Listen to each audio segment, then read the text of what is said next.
Yo, it's official. Finally, Spinning Yarns has its first ever sponsor. I'd like to make a big shout out to Stan and Carly from Club Physical Kara for hooking us up and being the first ever official sponsor for the Spinning Yarn show. So let me tell you guys a story. A few years ago, I was the heaviest that I've ever been in my entire life. I was 150 kgs, unmotivated, low self-esteem, bro. I was physically unhealthy. I was a big boy. And the first step I ever did to make change was step into Club Physical. Every single day, 5 days a week, Monday to Friday, I stepped in that gym and I made the steps that I had to do to be the best me that I could ever be. And if it wasn't for Club Physical, bro, I'll probably still be that 150 kg, unmotivated, low self-confidence, freaking big boy from Kara. So how's about that?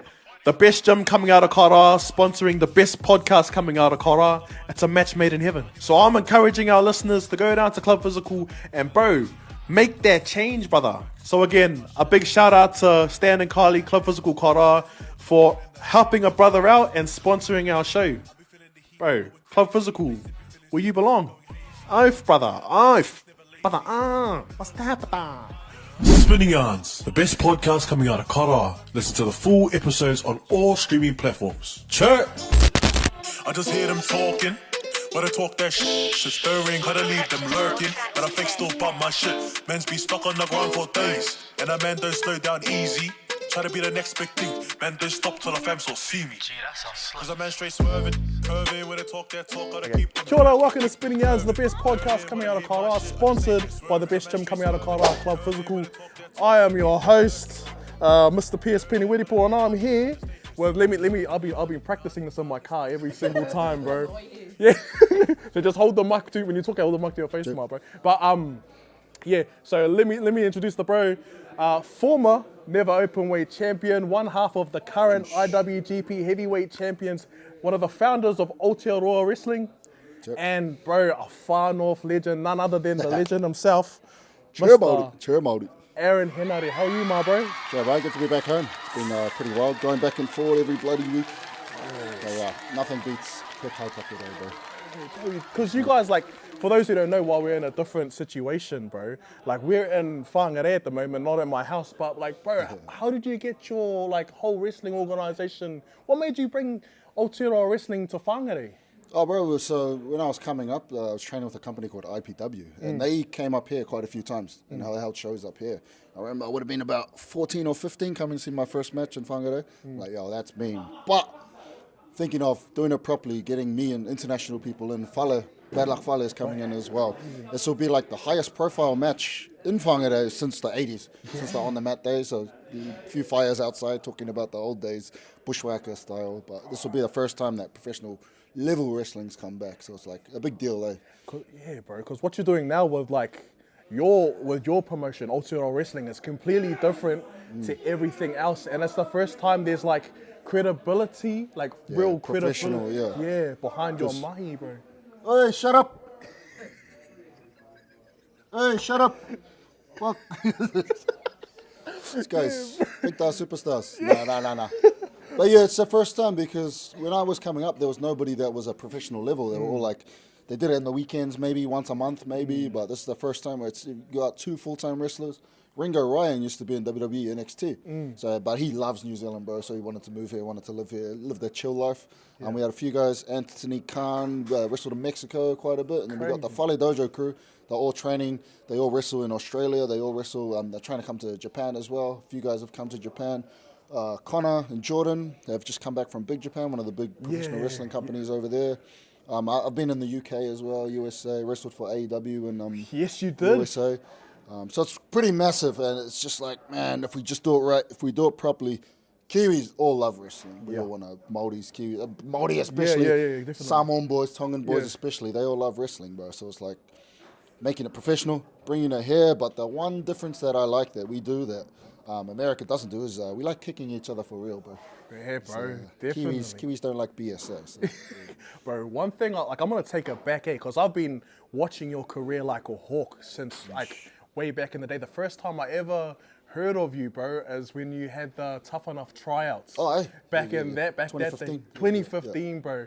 Like, what kind of, my bro, like, attracted you to want to be a pro wrestler? Because in New Zealand, Like, we love pro wrestling, but there's not a lot of avenues to it, bro. Like, what made you want to become a pro wrestler? Like watching Triple H, watching The Rock, watching Brock, all those guys growing up was like wrestling was the thing to watch back in the day. So I always knew I wanted to be a wrestler, but obviously there was no pathway. So I met a guy who's wrestling tonight, Bad Luck Fale, and he told me if you don't have a path, you make a path. So that's what I did. So I did Olympic wrestling, freestyle, Greco-Roman, catch wrestling, and then I became New Zealand champion. 2012, 2013, which a lot of people don't know, right? I was just teaching up at Bush Jitsu last night, Greco and freestyle wrestling. So I was doing MMA as well, and New Japan, who picked me up, I did the tryout in 2014. They picked me up, not because I wrestled in IPW, they picked me up because of the freestyle, Greco-Roman, MMA. I had a few MMA fights as well, undefeated, but if you check here, see here, bro. Whoa! Some were legal, some were those underground ones. Yeah. Just kidding. But yeah, and then after that, I did my tryout. They called me up. They didn't call me up until 2 years later, though. So I pretty much gave up on the tryout because they didn't call me back. And then I went to Florida to go try WWE. WWE called me. The Bushwhacker told me to come meet him and come sign into WWE. But the day that I landed in Florida, Fale called me and he was like, hey bro, there's a spot in New Japan now. They want you, but you have to get here now. And I'm like, I just landed in Florida to go start wrestling at WWE. I was like, oh. But the reason why I chose New Japan is because it has that base in martial arts. They do a lot of Muay Thai training. They do a lot of kickboxing. A lot of their guys are MMA legends, like the New Japan Dojo. Kazushi Sakuraba, one of the best catch wrestlers in the world. Josh Barnett, is another one of my coaches. Suzuki, Minoru Suzuki, So it's like all based in judo, jiu-jitsu, wrestling, and that's why I chose New Japan, because it's still treated as a sport, still serious. It still has the mana from those different sports. And if you think back to the first MMA match, but you can't name it, the first modern MMA match ever. Oh, he knows. I swear I know. Was it the one glove? Was it the one glove? No, before that. So this was Pancrase days? This was in the before Pancrase. Oh, no, I don't know. In the 70s, bro. It was Muhammad Ali versus Antonio Inoki. And Inoki's the one that made this logo here, the IWGP.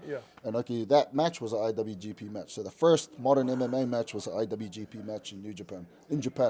Muhammad Ali. And nobody knows about it because they only know boxing or they only know WWE. They don't know pro wrestling back in the day. And so Inoki was a catch wrestler. So say catch wrestling, nobody knows, right? But it's submission wrestling. Pro wrestling, before it became the show in America, it's still what it is today in Japan. Buzzy, bro, because I never knew, because I've heard of their epic, because, WWE, when they put Inoki into the Hall of Fame, that was just hard out blasting it. But I didn't know that was considered an MMA match. It was the first modern MMA match, and that was promoted as such, but it was when sports were still pure before they started mixing it. So it was pretty much just boxer versus wrestler. Karate dude versus boxer. But then when you get crazy when you started bringing in the Thais from Thailand, then they just started kicking everyone's ass. But yeah, that's why I chose the New Japan road, is because it was based in those real martial arts, which was my background. Growing up, wrestling at school, jiu-jitsu, whatever. I love Muay Thai as like my hobby as well. So that's what I'm into. I love that, bro. So like with everything that's going on, the recent boom in pro wrestling in the States and everything like that, with WWE that's popping off and everything. What's your thoughts on the current state of pro wrestling nowadays compared to maybe the 90s or something like that? Like, what's your thoughts on... I think it's bigger, bro. It's bigger than it ever was before. You could turn on any TV, click on Netflix, and you could see wrestling. When nowhere else in the world, like in any point in time, can you do that. So people think it's not as popular. It's just, it's way more popular. It's way more accessible than it was back when we were growing up, because we had to wait every Friday, every Saturday night, 3 months after they got it in the US. Now we could just click on Netflix, go on right now. Click on the app, go on right now. So it's way more accessible. More people know about wrestling. Just maybe people aren't going to America to pay tickets to do that. But this is what we're trying to do here. We're trying to bring it to people. Instead of everyone going, paying tickets to go overseas, bringing it to everyone's homes. And that's what Aotearoa Wrestling is about, bro. We're bringing it to the regions, because, man, it's like every New Zealand family is struggling right now, bro. Cost of living and everything. Go to the movies, $150. Come here, whole whānau, 5 people, $70. But it doesn't take away from any of the quality, because you still got the international guys coming over, So it's pretty mean when you think about it that way. And that's cool too. Like, you're doing this for like our people too, because our people always get the at least the end of the stick, and that's cool to hear that like $70 can take your whole final out. Bro, $70 can't even get you a feed nowadays, bro. Yeah, straight up. Like, how much did we spend at Burger King? $60, eh? Just before. Two people, Two far people, out. bro. Like, imagine feeding a family of 5. But what's it called? Like, I remember, bro. Like, when I had a conversation with Jamie on our interview a while back, and I asked him like, what's the difference between New Zealand pro wrestling compared to the rest of the world? And he couldn't answer it. It's the level of that people are aware of it. Because you try, like, you talk to people. In Whangarei, it's different because the last few weeks, everyone's like, you the wrestler fella. So it's like, it's because it hasn't been shown to them. People don't know it exists. But if you show it exists, tonight's going to be a sold-out show, bro. Yes, it is. So it's like, if they know it's there, everybody will come. It's just either other companies, they'll present it, but then they're not wrestlers, bro. They're just fans, and then they brought wrestling gear, and they're like, oh, hey, I'm a wrestler. And then they go back to their 9 to 5 on Monday. Yeah. So it's like, it's not really a pro wrestler. You have to sacrifice your life for this. Back in the day, all the old school wrestlers, they were on the road all the time. They'd be like, Kaitaia Friday, Whangarei Saturday, Sunday Auckland, all the way down, all the way back up, all the way down to Invercargill and all the way back. And that's what we're trying to start up here. So we've got us up north, IPW and Auckland that we're working with. Fale Dojo, they do Auckland and Australia, New Zealand and Australia. Valiant Pro Wrestling in Wellington, River City Pro and Whanganui. And then you got a company opening up soon in Christchurch, and then SPW, big one, and they do Queenstown and Invercargill. So there's a wide spread. All our wrestlers, we share the wrestlers around the whole country. So all of these guys are trying to break through, but I don't think we need to go overseas to become pro. I think there's enough demand in New Zealand, in Aotearoa, to make it pro here. Bro, because we have a lot of talent, and a lot of us, I was telling my partner too, like, we have people that have wrestled at WrestleMania, the past WrestleMania, like Dakota Kai, formerly Evie, Jay White, yourself, that are making massive waves, but, you know, you're saying that we can make it in-house. Bro. Yeah, bro. I mean, far out. When you mention Evie or Dakota Kai, we went to the same school. Oh, true. So Dakota, me, Michael Richards, the Anzac champ today, and Jordan McKellen, who's got the tag team championship match today. We're all from the same school.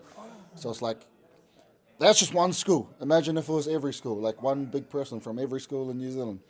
It'll be massive, right? But it's just, we need a show. It's not up to the people to come and dig wrestling up. It's up to us to take wrestling to the people. Which is why we're coming up here. Which is why I want to go up north. Which is why I want to go to all the regions all around. It's like, bruh, Gisborne. Imagine a wrestling show up there, or down there. So, you know, that'll be hectic. But bro, people want it. It's just we have to take it to them. It's up to us, bro. And for my difficulty is I'm overseas half the time. So I'm flying back. Like I was just 3 days ago, I was in Japan.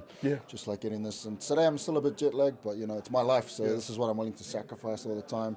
All the time away from whānau, all the injuries, all the lower back pain, all the neck pain. But that's what we have to do. That's what we have to do. I love that too, cause like let me talk about that too, cause your credentials, bro. Since you what made you come up with the Mataora and bring that to New Japan, bro? This had nothing to do with the wrestling, eh? It's just like I heard someone say, it's like you don't get a Mataora when you think you're ready. The Mataora is what takes you to that next level. I didn't understand. I thought, oh no, bro, I'm just trying to represent the tupuna. Then I got it, and I was like, what the hell? This is what he meant. And there's a reason I'm bald too. So I shaved my whole head. I had like real beautiful hair before, but I shaved my head thinking that he does the bottom and the top. But old school tikanga, nah, bro. You know, only the older koros and stuff had the full head. So he said, when you see young people these days with the full, notice the nose is still empty. So when you have the young fella with the full, he's all shit. Oh, maybe cut that part. But it's like, it's still just the start of the journey here. I still got Puoro to go. But I'm trying to do tikanga old school. I'm even doing like a tutoa, like a old school war training. Like I was doing eight. Like I'm a bit darker than usual, but I did 8 hours on the beach last week, just before that match, bro. And took me to a new place, and it's not just about swinging a Mauraka around, bro. This is about actually, are you willing to kill someone? That's the level that you have to go to. That's just what opened up that sort of stuff, bro. And you did, bro. And then not long after that, bro, you had that match with Shingo Takagi and for the never open weight belt. Yeah, and to let the followers at home and the final at home know that never open weight belt is for the hard hitters, made for you, bro. And that dude, bro, he's a black belt in judo too. True. He's like an undefeated judo master. He was trained by Animal Hamaguchi, and they do like MMA training most of the time. So there's a few of us that are like, rather than doing all the flashy techniques and stuff, we'll be like, yo, just come out. Yeah. You look at like how we do up here. Yeah, What up? what You're up? good? Yeah, You're yeah. good? Yeah, I'm all good. Let's go. Bam. That's like what it is in Japan, bro. Buzzy. Bro, they're like, their manas, their tikang is like exactly the same as ours. A little bit cleaner. Oh, bro, a lot but, cleaner, yeah. But yeah, bro, like I remember when you had that match with Shingo Takagi, bro, and you ended up winning the never open weight belt. Like, let me talk to me about that emotions that you won, bro. Like when you won, like the emotion you felt when you won that belt, bro. Bro, for me, the first thing it all just comes back to us, the people, bro. Is like the first Māori champion in the international scene. Like, that's insane when you think about it. Like, you're the first. What the hell? You're the first. It's like incomprehensible. Like you can't think about what that means, eh? And it's just like, Buzzy, even after the match, I was just trying to stomach it. Like, bro, I'm the first Māori champion. First with Mataora in wrestling, and then first person to win a belt. And that was open weight. So, and you've had people from WWE, like Carl Anderson and stuff, have had the Tamatonga. Like, top wrestlers in the entire world, not just Japan, but Mexico, America, UK, and now Aotearoa, Australia. It's like, there's a lot of mana associated with the belt. Same with these belts, bro. Young Bucks, bloody Dudley's holding this belt. Steiner's brothers, bro. back in the day, back in the 70s, 80s. Yeah, so, bro. But yeah, all those big stars have held it, so that's the mana I carry now, and I got their mana now. Yeah. So, and not just me, but bringing it back to the Northland, you know? Yeah, hard, bro. I love that, my man. Yo, I'd just like to give a big mihi to our newest supporters, The Broken Village. The Broken Village is more than just a clothing brand. It's a statement. Their mission is to empower people to believe in themselves and believe in each other. So if you guys want to copy some merch, copy a mean hat, copy a mean shirt, maybe copy a mean hoodie and everything like that, head over to their Instagram page and follow at broken_village. Let me repeat, follow at broken_village on Instagram. And bro, support the brothers, support your local, and support Māori run businesses, my G's. Broken Village, look slick, brother. And like I remember I wanted to ask you about this because it sounds like your New Japan life, right? Like you sound like you're like really New Japan is your home, bro. Yeah. But like, have you had any interest, bro, to maybe explore maybe AEW or WWE or even a TNA? Because like I could see you like anywhere, bro. Like imagine, but or is New Japan your home? I think it's like there's a triangle people talk about. WWE is where you go to get famous. AEW is where you go to get rich. New Japan is where you go to be a good wrestler. Yeah. And tell me, like all of the top wrestlers in the world here, Hulk Hogan came to New Japan before he was a massive star in the USA. And that's where I am at the moment. Maybe when my pockets and debt start going up, maybe I'll think of the other side. But I got bros in AEW. Yeah. My bro Will Ospreay, he's 31 years old, bro. Cracking it. $5 million a year. United Kingdom, brother. How many 31-year-olds do you know get $5 million a year? Bro, that's crazy. And he's like the most generous dude ever, bro. He was the guy that taught me karma is real. Yeah. Like, you just shout everyone dinner, and then 5 seconds later, a millionaire will walk in and then pay him. Just for no reason. Like, what the hell? Like, and then he was just the nicest dude ever. He started up United Empire. He's got all of these, like, went to Aussie, went to the UK. He came here, actually. SPWA down there. Yeah, I remember watching that. And he's, like, on top of the world right now. He just sold out Wembley Arena, second year in a row. Yeah. They're coming to Brisbane next year. So hopefully, I've been talking to the bros. Hopefully he'll get me over. But, man, there's tons of Māori in Brisbane, so... Bro, I love that, bro. There's different priorities you have. For me, it's like being home is probably my priority here. Yeah. Sure, I could take tons and tons of money, but to be completely honest, I get paid most of those NXT dudes. True. So they talked to me in February, and I was like, heard the amounts. So I was like, I'd rather just have all of my freedom, eh? And with the American elections, bro, I was like, this probably isn't the year to move to the USA, bro. Florida. It's like, up here, like, there's some guns up here, but people rather come, let's go. Go fist to fist, bro. But over in the States. So, and I'm too much of a smart ass, eh? So. Yeah, well, Emma. Oh, yeah, cool, sweet. Yeah, later. Bro. Like, but like, what I wanted to ask you too is like, if you could have any match with anyone, bro, in the state of wrestling today, bro, and I know you probably get asked this question a lot, bro. Yeah. Like any forbidden door open, anything opening, bro. Who's the person you want to challenge at? There's two guys I'd like. I mean, I got the championships. I know I'm at their level, but the one guy that I met on the first day that I went to Japan, Samoa Joe. He's one of them, and then Claudio Castagnoli. Cesaro is his WWE name, but his real name's Claudio Castagnoli. And he's a big dude, bro. He looks skinny on TV, but you look at him and massive. He only looks skinny because he's massive, bro. Yeah. You can imagine this dude with like a horn helmet and a giant freaking battle axe walking down. He's from there. Those are his tupuna. Those Vikings you read about, bro. That's that fella's tupuna, bro. Nah, bro. So those two, Samoa Joe and Claudio Castagnoli. Love that, my bro. Oh, bro, and it's awesome to see, bro, the success that you're making, bro. You're cracking it over in Japan, bro. Like you're going over to AEW and everything like that. Before I close off the show, my bro, like 5 years from now, bro, where do you see yourself as a pro wrestler, bro? Where do you want to be 5 years from now? IWGP World Heavyweight Champion, bro. I reckon it can happen. That's the top of the top, and that's like belts that like Brock Lesnar has held that belt before, bro. Yeah. Which is massive. And then bringing that back here and doing a massive show. We've already planned Mackay Stadium for next year. If today does well. This was just a taster, bro. This is just people like wrestling. This is just a little one. Dewdrop Arena we've booked for next year. So in Auckland, Dewdrop, so it's like the old Telstra Vodafone. The old one that's shaped like a waka. And that one back up here, Mackay. So those are two big ones for next year. Like I said, bro, it's hard to balance with traveling all the time. And I got another one in Auckland, Ngā Tohua Wenuku. Nice. So they had a show at Ngā Tohua Wenuku in Mangere. And you can't have a show with that name without Wenuku's ear. You know? This is him right here. I love it, bro. He's my idol. Yeah. It's like tupuna, bro. Yeah, bro. You know him, right? He's probably your tupuna too. Yeah, he's probably my tupuna too. He was the ariki of Rangiatea, where we came from before we all settled back here. I love it, bro. So he's like my idol in my life. See, Asians, they look up to Genghis, bro. Yeah. At the same time Genghis was alive, Wenuku was alive. Who do you reckon will win out of a battle? 1-on-1. Yeah. Weapons. Yeah. Oh, 1-on-1. Oh, 1-on-1. Fist. Wenuku will stuff him up, but. Weapons in there, Genghis Khan got him, bro. Yeah, bro. And what's it called? Another thing before we go, bro, is I always try to practice gratitude and being grateful for what we got, bro. Yeah, I'm grateful for my missus, my baby, this podcast, being able to sit here, bro. A year ago, I would never thought I'd be sitting here with you, bloody, interviewing with this belt across my shoulder, like, bro. Like, what are you grateful for, my bro? What do you want to? This life, bro. Imagine telling 4-year-old me, you're going to be a wrestler, and you outside of wrestling, you're just going to play RPG games all day.